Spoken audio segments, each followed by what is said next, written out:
So please join me in welcoming Dr. Michael Snyder. And as Dr. Snyder comes forward, let me also say that he will share with you not only his presentation, but we'll also talk with you about breast surgery. Dr. Grimsley is not able to be with us today. So, Dr. Snyder. Good morning. Thank Mary Ann, the hospital, St. Patrick's Hospital, Shar, the other organizers for putting this together. I think, I had some great breakfast out there. It was really nice to have that set up. It's a wonderful facility, and it's still kind of cold out, so it'll be warmer by the time you get out, and it'll be this perfect time to break. So thank you all for coming. Thanks to the organizers, and thanks for the warm welcome. At St. Patrick's Hospital, we have the Montana Cancer Center, which is just in this Broadway building right over here. And we're really blessed to have a wonderful facility and a lot of support to have the best technology available. And we have, as Mary Ann also, I think is pointing out as part of this, you got to have the right equipment, but you also have to have the right people. And we have 8 people involved, physicians in Montana Cancer Center, 3 women, which I think we're pretty proud that we're moving forward and getting more women into the group, and 5 men, and that's Dr. Marquette, Dr. Menendez, Dr. Reese, and then are the 3 women in the group. And then as far as the men, it's Dr. Nichols, Troush, Beatty, Thomas, and myself. So that's the Montana Cancer Center group, which is here on the St. Pat's campus. Though we do have offices in Polson and Hamilton also. And I'll refer you to our website for more detailed information, not only about us, but also we have a lot of educational information on our website as well, and that's just mtcancer.com. So Montana Cancer, not spelled out, mtcancer.com. Great site, a lot of good information on that. So let me outline here what I want to cover during my time. And what I'd like to start with is I recognize some faces out here, so I know that a few of you are breast cancer survivors, and I expected that to be part of the audience. But I know some of you haven't met, and I guess I'd hope I never do in this professionally. And so the first thing I want to talk about is prevention. And under prevention, I also want to talk about our improved understanding of cancer genetics. So I want to come back to your excellent question about, how does cancer in one family member affect another, and particularly the question about what happens if you have somebody who had a male breast cancer, because that is a very special circumstance because it's fairly rare but meaningful. And then after we talk about prevention, I'll go on to treatment. And under treatment, you generally have 3 primary arms that you're looking at, and that's surgery, radiation, and then systemic therapies. And under systemic therapies, you've got hormonal therapy, chemotherapy, and targeted therapy. So I'll cover all the systemic therapies a little more lightly, and we can open up to specific questions because, I go to a breast meeting every year, and we'll spend 3 days talking about just the updates, let alone the whole history, which of what we do. And so I can't really cover that in much detail, but I'll just paint it broadly. And so let's get started then with talking about what I think is one of the most important things as a society to address, and that is prevention. So we noticed on Dr. McKay's slides that out of almost 9,000 women who got mammograms, only 1% came in with breast cancer. So we got 9,000 opportunities to address prevention. Only 1% of those people need to be talking about the rest of my discussion today. As far as prevention goes, the American Institute of Cancer Research and the World Cancer Research Fund are 2 organizations, one obviously American, one worldwide, has put together some recommendations based on the best science of the day as far as what one can do to prevent breast cancer. And I want to go through those with you. The first and foremost, which I think we are expecting to be a big problem given the rising incidence of obesity in this country, is that body fatness increases the rate of breast cancer. More fat means more estrogen. More estrogen means a higher incidence of breast cancer. So as we fight the struggle to stay thin in this country, breast cancer is going to be a problem we're going to face more if we don't win. So ways of trying to address body weight are to basically do more and eat less. And there just really isn't any formula that's any easier than that. And I think it becomes even more problematic in the postmenopausal age group. And so I realize there probably aren't anybody here I'm talking to is postmenopausal. Everyone's much younger than that. But menopause is very unfair to your metabolism. And what happens is the same formulation of output and intake doesn't work anymore. So if you eat the same and do the same as you did premenopausal, postmenopausal, you gain weight. And so then in that postmenopausal time frame where we have issues associated with a rising risk of breast cancer and then increased body weight, you put those two together, it's not a good combination. So you really got to watch your weight all your life, but it particularly gets difficult when you're postmenopausal. So things one needs to do to try and prevent breast cancer is to watch your weight, and to do that, you got to stay physically active.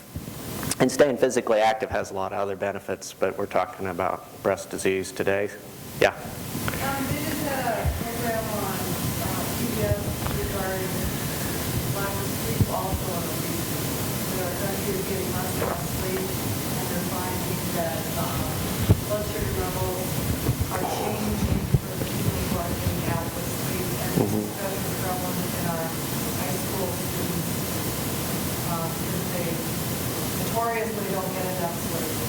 That's just an aside. So I'd like to add sleep to that. Right. Well, getting adequate rest is sure important in feeling well.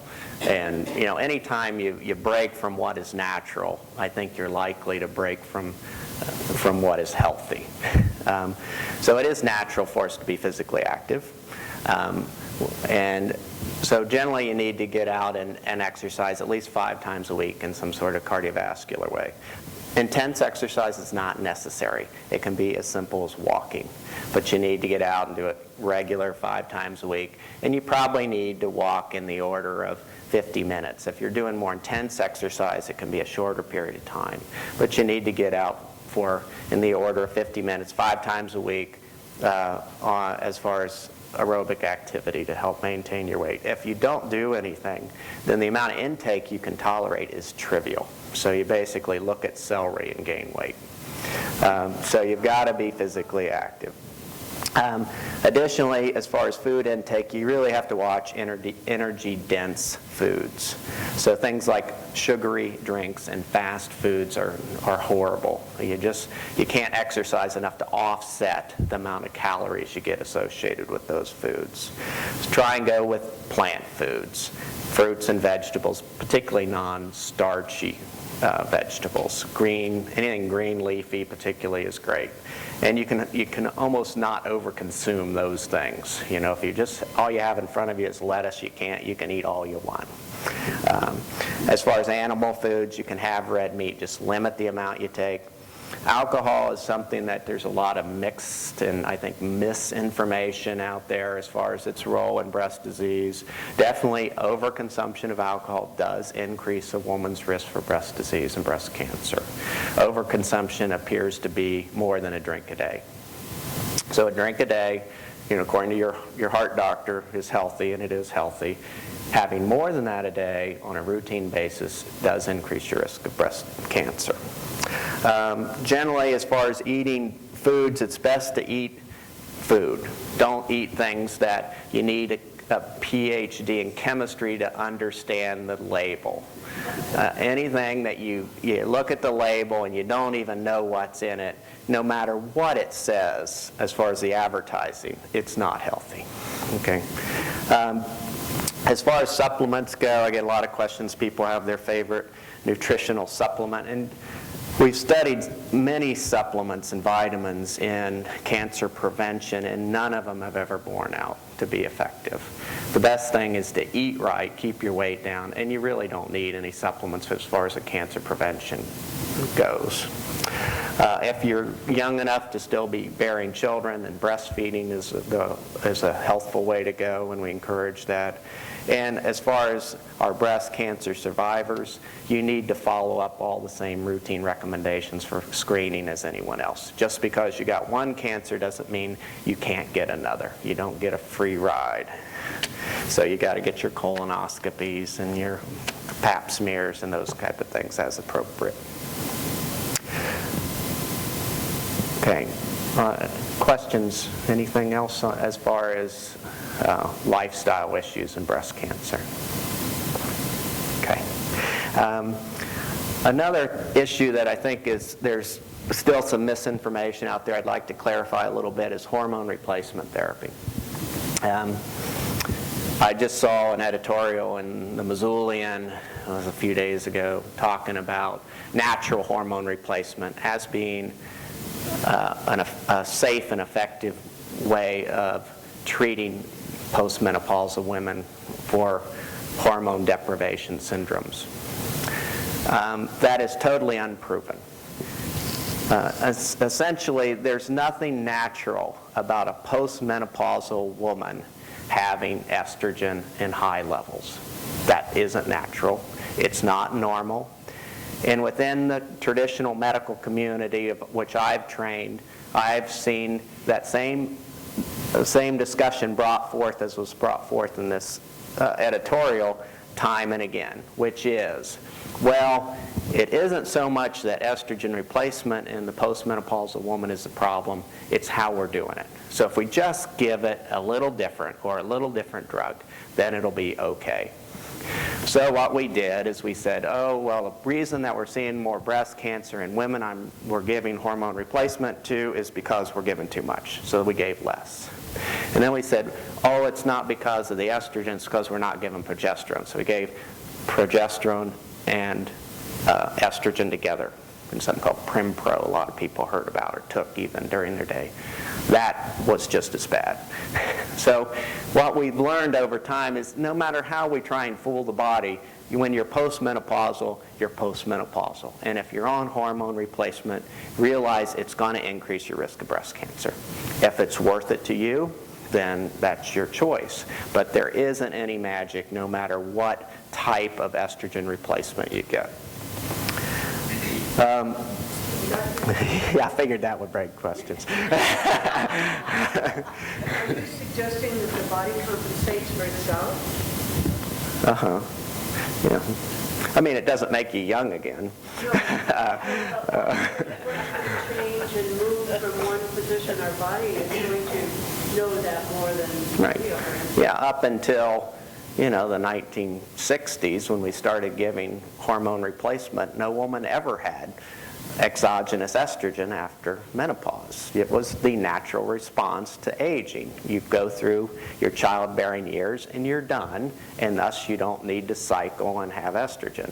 If you continue to do that, you're going to pay the price of an increased risk of breast cancer. Just like if you take growth hormone or men take testosterone, there's no you're going to pay the price. There's no free lunch. In men, if they do that, they're going to have an increased risk of liver tumors and prostate cancer. So there's no way of fooling Mother Nature. What about bioidentical hormones versus like the Premarin and the Prempro? Right, and that was the nature of the article. And estrogen is an estrogen. If an estrogen is effective to the point that it acts as an estrogen, that's the issue. Whether it's a phytoestrogen, a bioidentical estrogen, or a cow urine estrogen, it doesn't matter. An estrogen that's functioning as an estrogen is what's stimulating the breast cancer tissue and thus increases the risk of breast cancer. So there's no way of separating the positive effects of estrogen on its negative effects in the postmenopausal woman. What about the progesterone cream then? Is that? Progesterone alone also stimulates breast tissue it's a different hormone, but it also has the same effects as far as increasing your risk of breast cancer, right? You know. So now if you're premenopausal, I mean surgically, let's say you're surgically menopausal, yeah, then you should probably have hormone replacement up until your 50s, you know, which is a normal time of menopause, you know, but then you need to go off. So there are women that have to go through surgical menopause in their 30s, and you know, they don't need to be menopausal because it's an abnormal menopause. It was surgically induced. The normal time of menopause is about age 50, and after that time you shouldn't be. So are you saying the hot flashes and night sweats are going to quit by the time I'm 60? You know, I've had women in their 80s having hot flashes, but particularly the longer you stay on hormone replacement, the longer it's going to be before you make your transition to being tolerate not being having hot flashes. So those women I have in their 80s, they've been on hormone replacement until they get breast cancer. They quit their hormone replacement because they had breast cancer, and now are having hot flashes at 80 years old. So, but eventually your body does adapt to a low estrogen environment, and that process can take anywhere from almost negligible in some women to many years in others. And it tends to be running a family.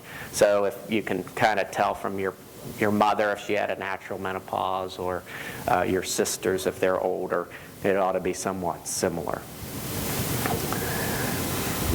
Yeah. So for women who are really having a lot of symptoms and are really being severe, how would you guide us to sort out how to do? Well, I think you have to realize it's a risk-benefit equation, that there isn't a free lunch, and that if you take estrogen, take the lowest amount you can for the shortest period of time. And it's just that simple. And there are women that there's replacement therapy for like osteoporosis, which is one of the reasons that you gave estrogen therapy in the past. But there's other things now, non-estrogen ways of dealing with that. There's things like vaginal dryness that women get, and you can deal with that with other methodologies besides systemic estrogen. Hot flashes are the one thing that can be very hard to manage in some people without estrogen. And so that's about the only reason to consider taking estrogen replacement, and then you ought to take it as low a dose as short a time. You shouldn't do what we did in the past, was you came in, you're gone through menopause, your gynecologist started you on estrogen or estrogen progesterone and said you're on it for the rest of your life. That has clearly been proven to be wrong. Okay. Now, also under prevention is our increased understanding of genetics is helping us to better define a high-risk group of women for breast cancer. So we know with this wonderful Human Genome Project, we've been able to sequence the entire genome, human genome, and we're learning more about genetic predisposition for disease. You also probably listened to the radio this week, heard that the Senate and then the House both have passed a bill that now give protection to people who have been diagnosed with genetic disorders from discrimination for health insurance and in the workplace. And the President is expected to sign it, which I don't know when he'll get around to it. It'll take another 18 months before the law goes into effect after the President signs the bill, but he is expected to sign it. That, I think, although there has not been a single case yet of discrimination that has been proven because of genetic abnormalities in the healthcare system, I think it was right for it to happen, and it scared people from going through testing at times. So I think I'm super excited about this bill going through, and it's been in the works for 13 years, and I don't know why it took 13 years to get through, but it's finally going through. So now if you do have genetic counseling and would prove that you do carry a gene for breast cancer, which increases your risk, you at least are protected in your job and the ability to maintain insurance. It doesn't protect you from for things like life insurance and disability. So that's still a little wrinkle in there. Fortunately, most women do not have hereditary breast cancer. Only about 5% of our breast cancers are associated with one of the currently identifiable breast cancer genes. There's two main ones that we know of now, and they're called BCR2 or BRCA, and it's BRCA1 and BRCA2. It's important, though, to know if you have one of those, if you are in that 5% who have the hereditary type of breast cancer, because in that group of women, they run a lifetime risk in the order of 50 to 80% risk of developing breast cancer, and they also have a very high risk of ovarian cancer.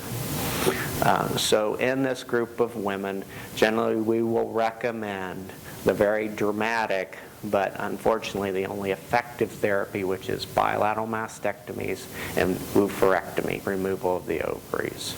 So the ovarian removal is usually accomplished after childbearing years. The timing of the mastectomies is much more individualized. It oftentimes is determined by the age in which the other people in the family develop breast cancer. So if they develop breast cancer in their 30s, you want to be thinking about doing it before you're 30. If you're 40, you might be able to wait till you're 30. The testing for that is just a blood test. It's fairly simple. It is very expensive.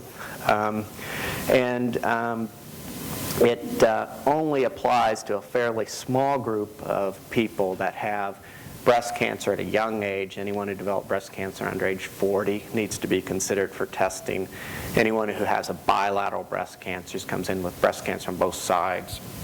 Or there's just multiple people in the family.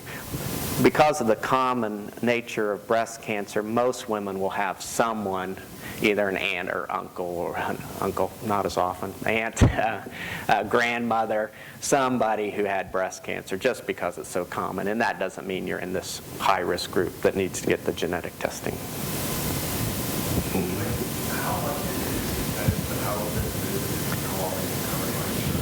It's about $3,400, and it's covered by insurance most of the time.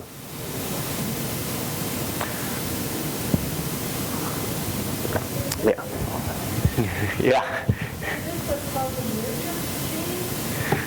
Yeah, any gene that's abnormal is a mutated gene, so we use that as a general term. Right. Now, when a patient gets cancer later in years, are the children more than able to get the cancer? So if you're a woman and you get breast cancer in your 70s, for instance, the likelihood that your kids have a significantly increased risk of breast cancer is fairly small. Yeah. It ups the ante a little tiny bit, but not very much. It's much more significant if you're 40, and get breast cancer. Then that's much more of an increased risk factor for your children. Particularly in that case, we'd recommend doing the BRCA testing on the involved person, and then if you're positive, then test the family. So for instance, the breast cancer in a man. Turns out male breast cancer is very rare. And of the men who get breast cancer, there's a much higher incidence of the BRCA2 gene. So having a man having breast cancer at any time demands considering BRCA testing for BRCA2.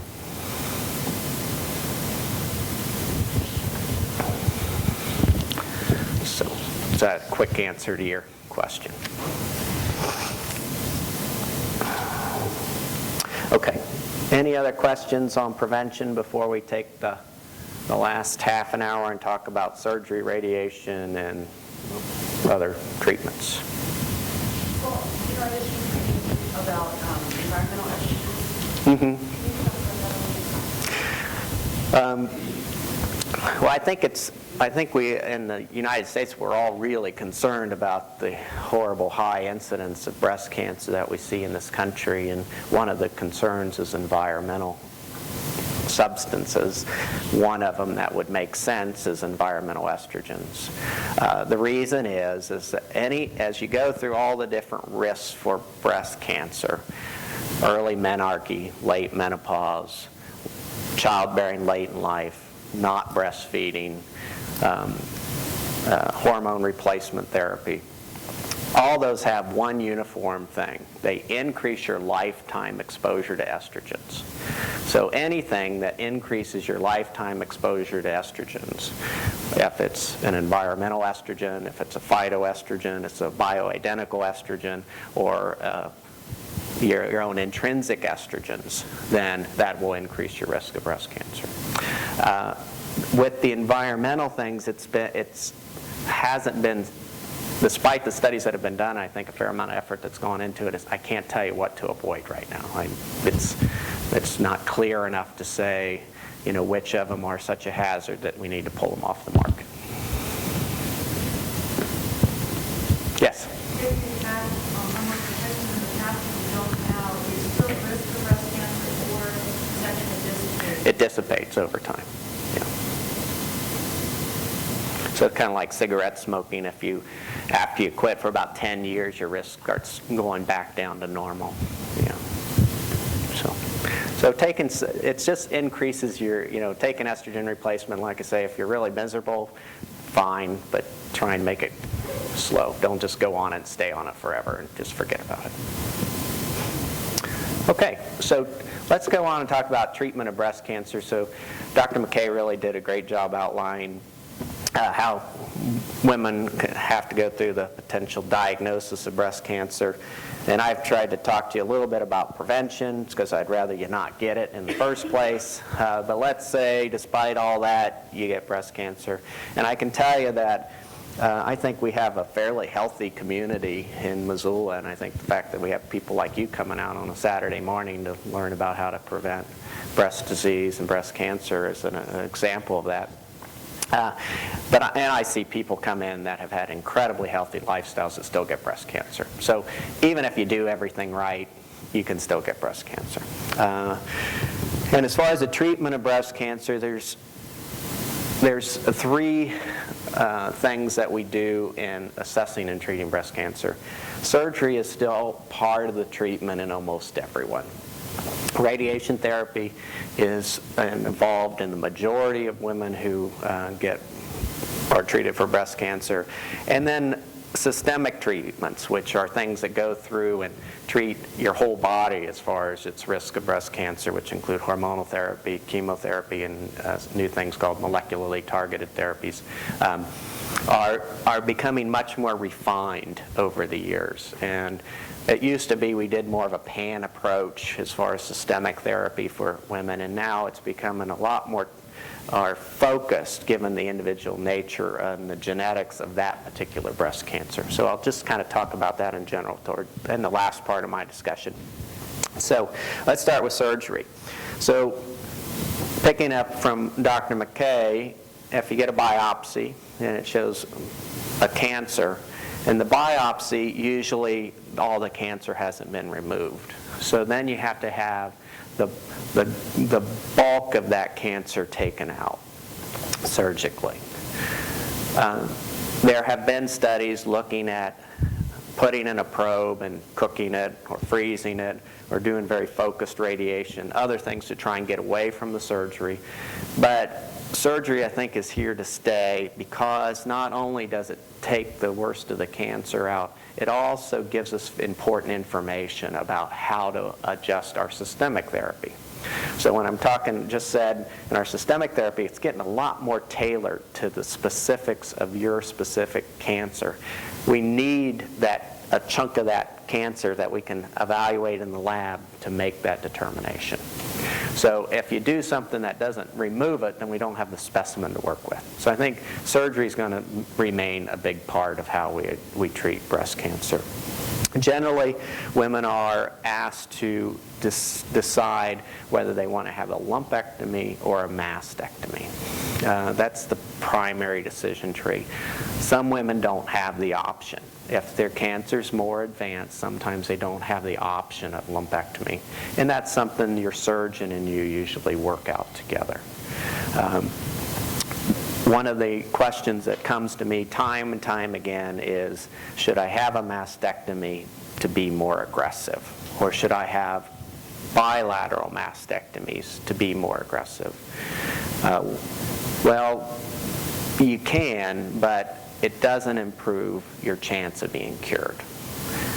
As far as being cured from your cancer, doing a lumpectomy, where they take a lump of tissue around where the cancer is, including normal tissue all the way around, if you follow that with radiation, your chance of being cured is just as good as if you do radical bilateral mastectomies. It also doesn't affect your subsequent systemic treatment, which is the other thing that people often get stuck on, is they think, if I do bilateral mastectomies, I won't have to have chemo.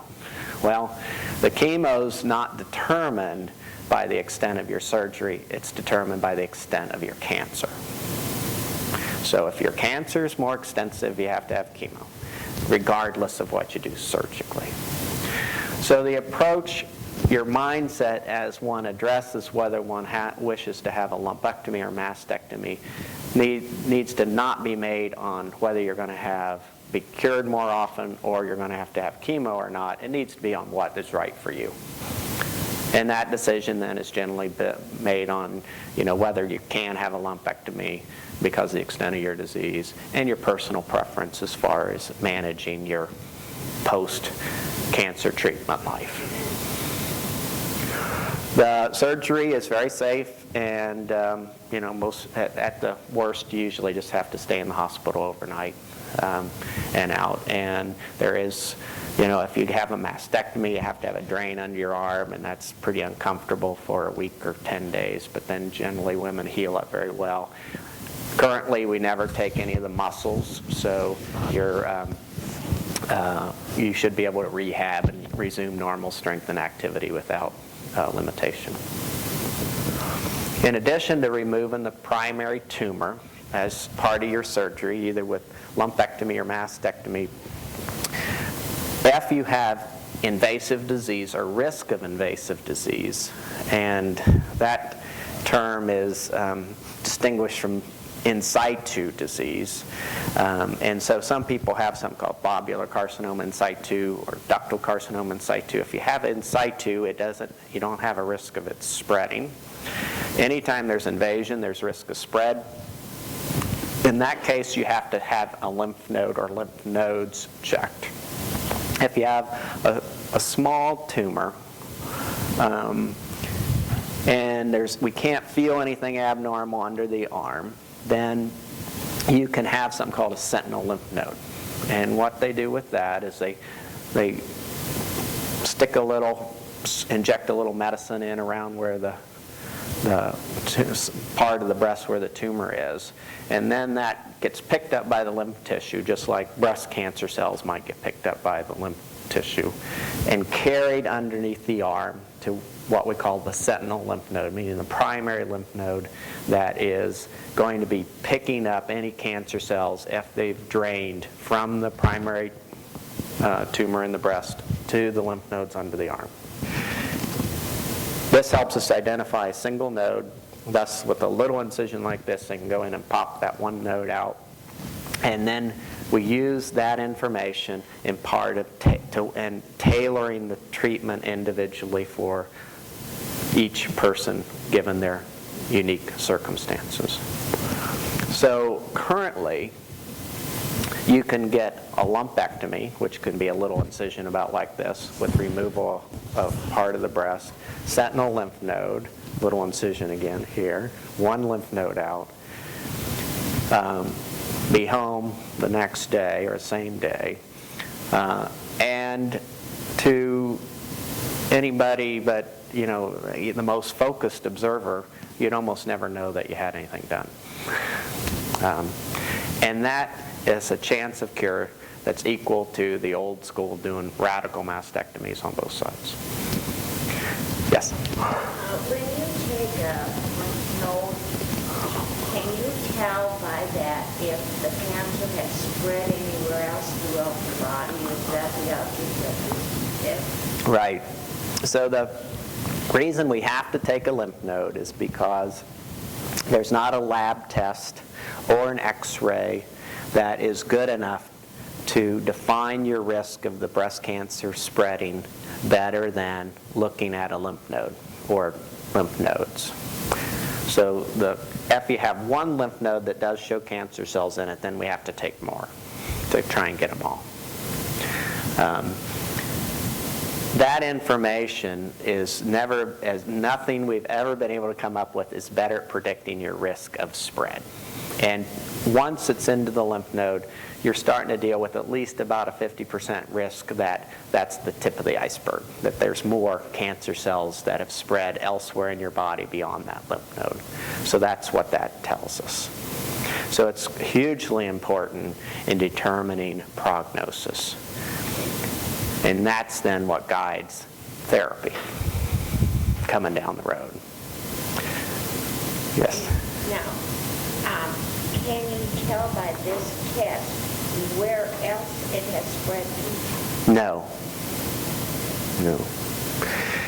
In some cases, if you have more than one lymph node involved, you'll have to get scans. But the scans, what they do is show there isn't bulky disease, but they don't show microscopic disease. And it's the microscopic disease which you have to treat or nip in the bud, because if you let it get to the point of being bad enough that we can detect it, then it's incurable. So basically we have to use models of prognosis, risk of this cancer having been spread, to initiate therapy early so that you can get rid of it before it becomes a problem. So one way of looking at it is if you have an early tumor, then maybe just surgery alone is all you need. I'll talk about radiation in a minute, but whereas if you have lymph nodes involved, particularly if you have more than 3 or 4, then you're going to have to get the whole kitchen sink. You get at everything. Ultimately, though, our goal is that by increasing the therapy and directing it appropriately, we can spare the women with early disease chemotherapy, but then we go and really give the best possible chemotherapy to those people who really need it, so that everyone gets to the point of being cured. So that's our goal. So what we want to do is avoid unnecessary treatment on people with early disease, but get really aggressive to treat those women who are at risk, they're high risk for a recurrence, so that they are cured too. So it's a way of really kind of focusing our therapy more intelligently than just treating everybody, which used to be a little bit more what we did. Does this test tell us whether it has gone into the bones? If it's in the bones in a way that we can see it, we can pick that up on X-rays. But the lymph node does not tell us that. Yeah. Occasionally I'll have a woman tell me that, this is going to be the beginning of something. And of course, if I get breast cancer, then it's going to follow the whole female track. Mm-hmm. They think they'll have ovarian cancer just because they have breast cancer. Mm-hmm. And that's not true. You have women who have non-hereditary breast cancer do not have any increased risk of ovarian cancer, none at all. That reason that information kind of got into the well was because it is true for those women that have that BRCA positive breast cancer. But once you call those out, it's not true for all the rest of us, the most, the 95% of the women who are dealing with sporadic breast cancer. Yes? First, how common is it to have a positive lymph node pressure for the 72 with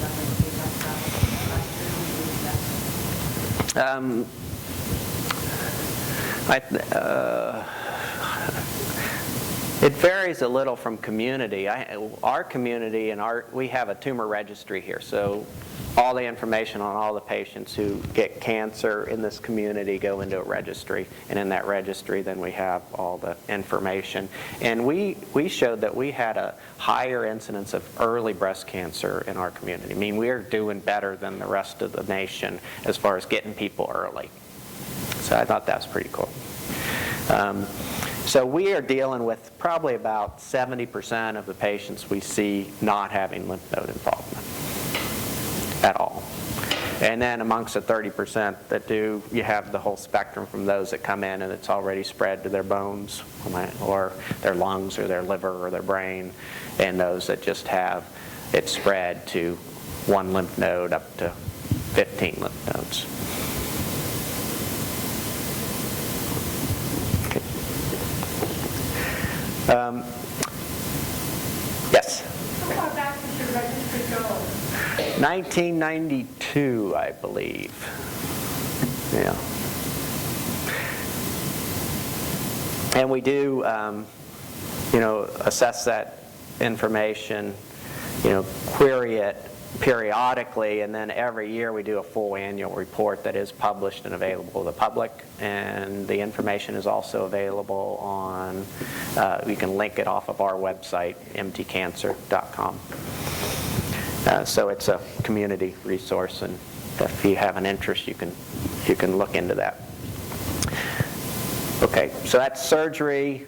And surgery, I guess what I'm telling you is if you look at where we've come in the last 50 years, we went from what was called the Halstedian radical mastectomy, where they'd go and they would take the breast, and they'd take the muscle, they'd take 100 lymph nodes, and women consistently were coming back with big swollen arms and weakness and debilitation, to where we are today, where for many women, not all, they can get a lumpectomy and a sentinel node and have the exact same cure rate. So I think that's been a win.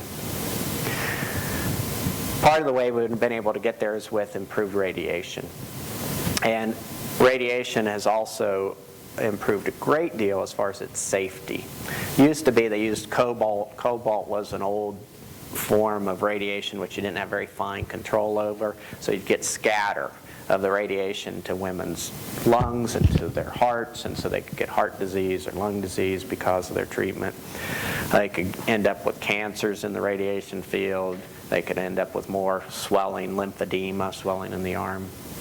But now everything is electrons, and it's delivered through something called a linear accelerator, and it's all computer planned. And putting all this together, what happens is you're able to deliver the radiation in a way that is incredibly more effective and safer. So now they can curve it right along the chest so that the breast gets irradiated and you basically don't touch anything else. So it's much safer and better than it used to be. In general, most women who have a lumpectomy are going to need to have radiation to the remainder of the breast. That's kind of standard.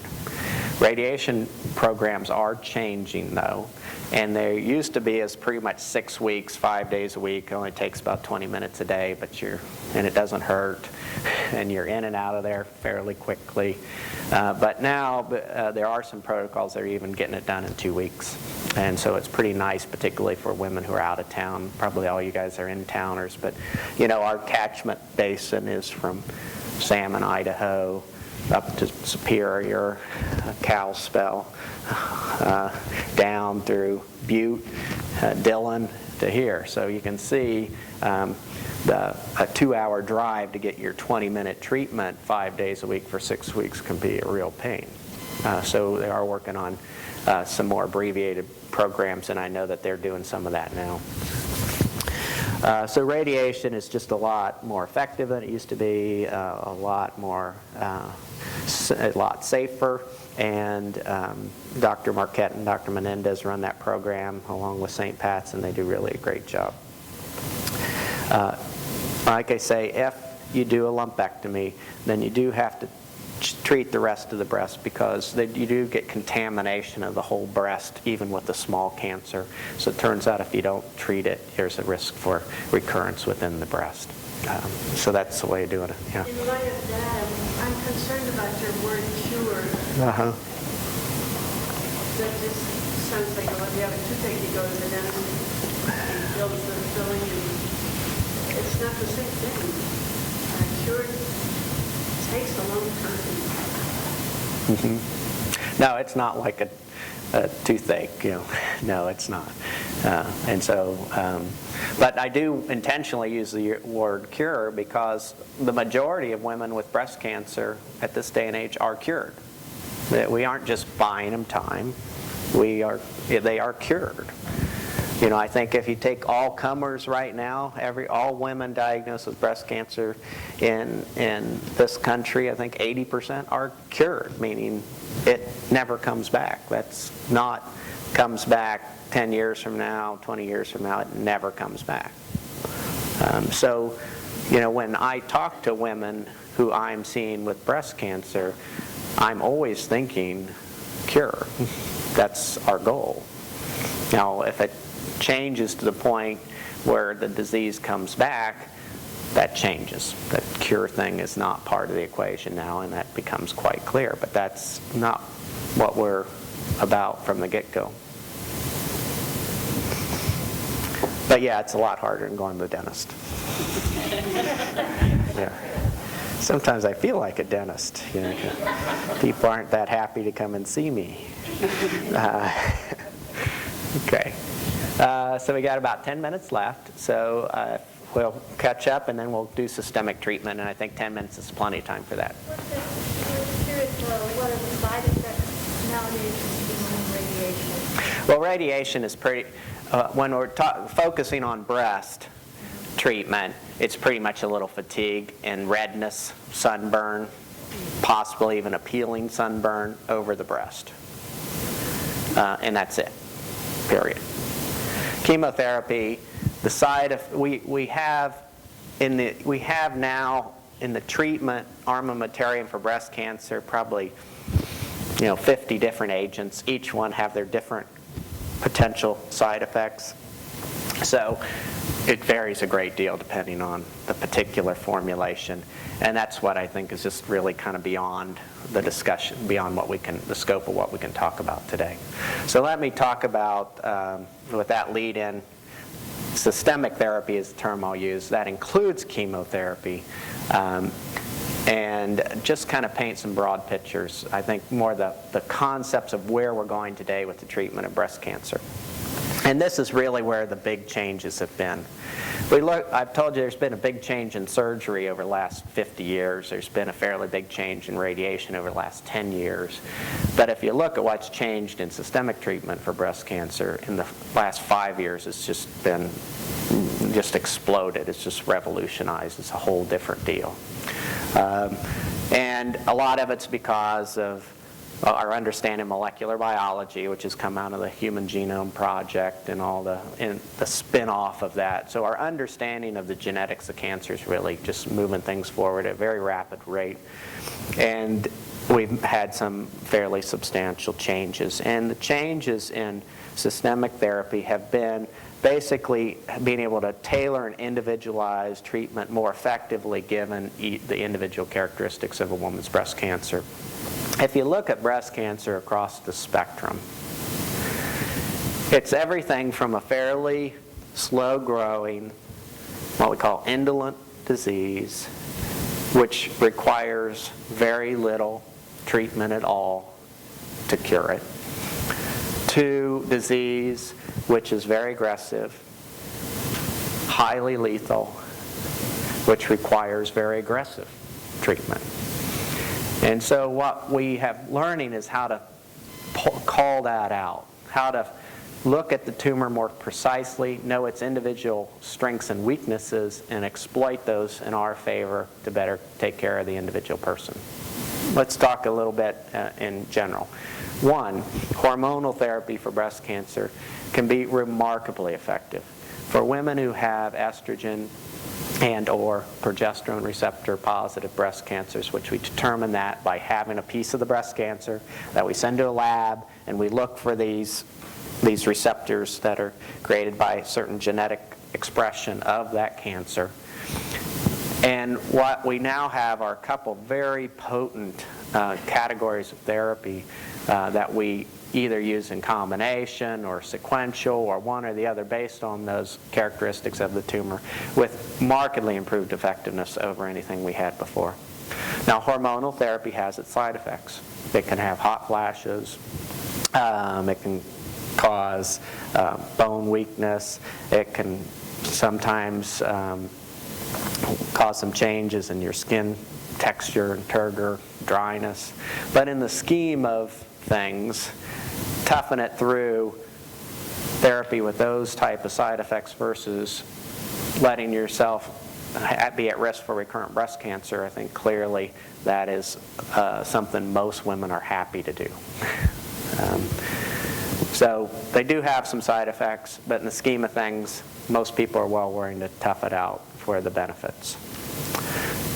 The other place we're moving forward fairly rapidly is looking at tumors and looking at their genetic makeup outside of the hormonal end, which includes things like HER2, which is a growth receptor, of which we have a medicine called Herceptin now, which in some women taking Herceptin can help attack those cancers which carry that HER2.